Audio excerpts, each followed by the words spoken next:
Buona giornata cari amici da Renato Scanu e dalla redazione Media Sport Italia TV. Oggi dedichiamo con Amarcord il nostro approfondimento. 30 anni fa infatti l'Italia e la città di Cagliari cominciavano a vivere le notti magiche con l'esordio dei mondiali di calcio. A Milano si affrontano in apertura a San Siro il Camerun del 36enne Roger Milla e l'Argentina di Diego Maradona, che poche settimane prima ha vinto allo sprint uno splendido scudetto col Napoli.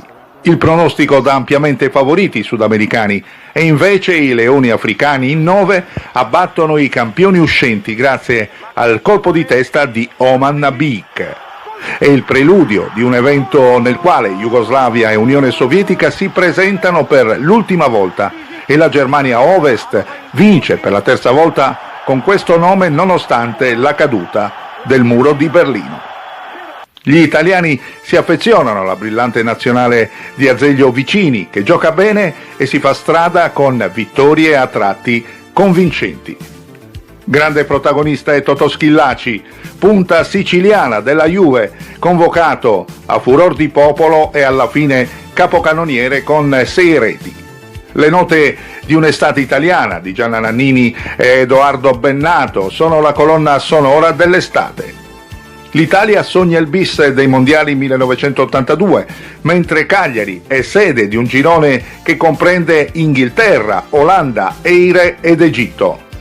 Partita d'esordio al Sant'Elia l'11 giugno e Inghilterra-Eire. Finisce 1-1, ma già la notte tra l'8 e il 9 giugno nella zona della Marina di Cagliari esplode una battaglia tra ultras d'oltremanica e polizia con lanci di bottiglie e pietre, con gli agenti in assetto antisommossa. Alla fine degli scontri vengono fermate 60 persone.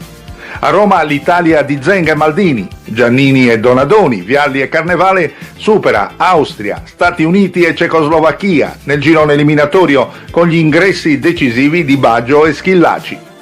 Poi surclassa l'Uruguay negli ottavi e l'Irlanda nei quarti. L'Olanda, campione d'Europa, esce con la Germania, perdendo con il punteggio di 2-1, mentre un modesto Brasile con l'Argentina, l'Inghilterra invece elimina la sorpresa Camerun. E arrivano così le semifinali. A Napoli, al San Paolo, l'Argentina elimina l'Italia ai rigori. Un vero e proprio shock per la nazione.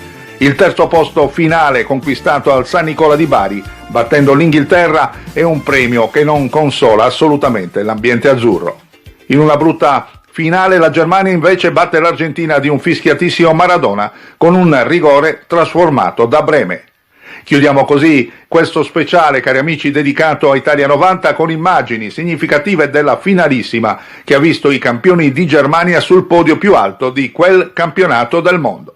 Grazie a tutti per la cortese attenzione, naturalmente vi diamo appuntamento al prossimo approfondimento su Media Sport Italia TV. Nel frattempo, da Renato Scanu a tutti voi la più cordiale buona giornata.